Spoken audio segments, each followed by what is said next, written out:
Ini saya kenalkan Ibu Ira tokohnya ini. Ini ibunya King ya. Sahnas. Ini Ibu Ira ya. ini Ibu Ira tokohnya Sahnas. Kemudian saya menangis tapi air matanya nggak boleh jatuh. Kelas PPT ini akhirnya dirimu bergabung main di PPT 16 ini. Seperti apa nih ketika akhirnya pasti sudah lihat dong 1 sampai 15 kemarin nonton menjadi tayangan yang favorit setiap bulan puasa. Gimana Mbak? Saya tuh ditunggu 2 tahun untuk bisa ada di sini. Indah tuh yang mencari talent-talentnya itu sudah mencoba mencari saya 2 tahun yang lalu dan baru berjodoh di tahun ini.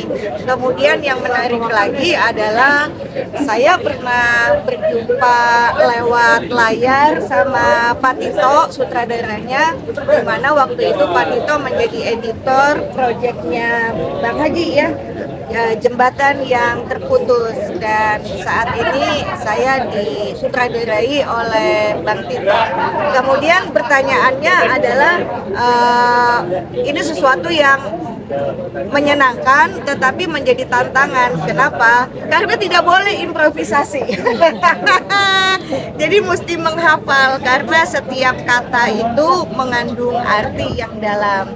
Senyumnya, bahasa tubuhnya, dan itu menjadi tantangan bagi kami para pemain. Walaupun sudah pernah bermain tapi tetap belajar untuk bisa main sesuai keinginan Pak Tito. Tapi ketika akhirnya Tante Shana bisa bermain di sini, kan tadi saya bilang nunggu sampai 2 tahun ya Tante akhirnya bisa main di sini. Gimana sih perasaan ketemu sama pemain-pemain muda baru gitu, akhirnya bisa kerja sama Pak Haji?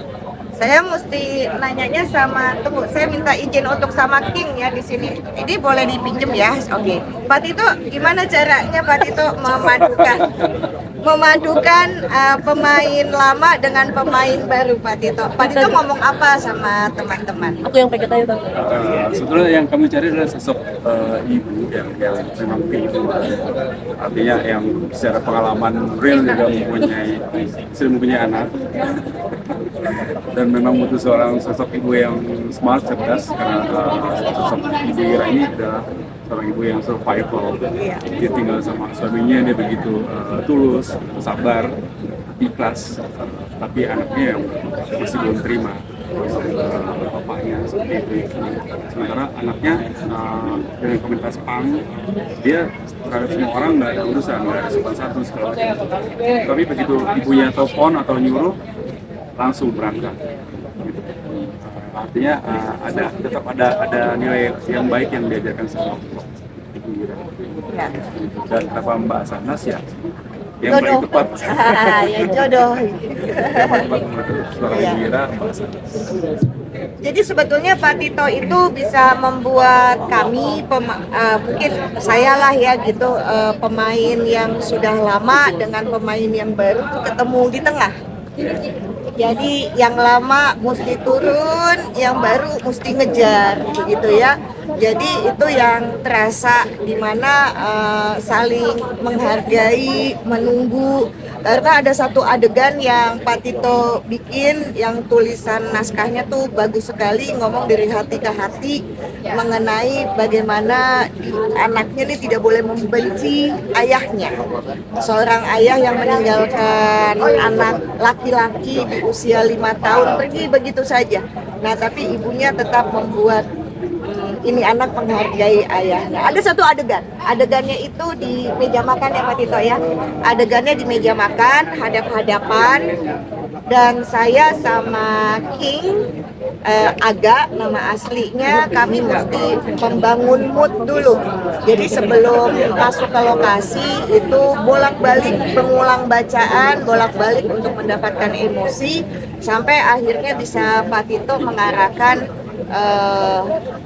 saya menangis tapi air matanya nggak boleh jatuh gitu. Jadi emosinya ada di situ, ngomong dalam, pakai rasa, air matanya keluar tapi nggak boleh jatuh. Kebayang nggak tuh? Air matanya keluar tapi nggak boleh jatuh karena si Ibu Ira tokohnya ini dia tidak mau terlihat rapuh di depan anaknya. Kemudian ada satu adegan lagi di dalam kamar waktu anaknya guncang karena dia merasa dirinya tidak berharga, tidak bernilai karena mesti berhadapan dengan seorang perempuan yang sangat solehah. Jadi dia pikir dia kotor lah begitu ya, dan dia mau masuknya susah sampai dia nggak bisa mikir. Dan itu adalah adegan juga yang sangat kena di hati karena pembicaraannya juga dalam banget. Pak Tito kemarin ngasih hasil draft editingnya, dikasih lihat sama saya tuh, sampai saya bilang sama Pak Tito udah ini aduh sakit banget gitu nonton itu, aduh gitu ya. Tapi pas udah ini Pak Tito lihat lagi dong. Pas lihat lagi tapi jangan nangis kata Pak Tito. Iya enggak, itu tuh memang dalam.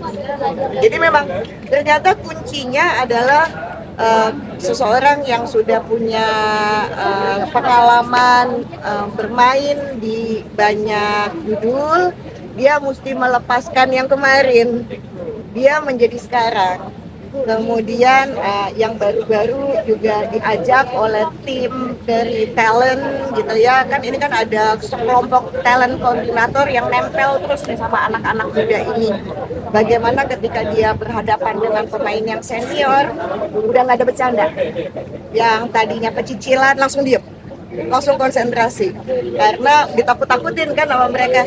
Ini pemain lama sekali tik jadi nih, jadi jangan sampai ulang-ulang ya. Nah kayak gitu. Jadi mereka kami saling menghargai lah di lapangan.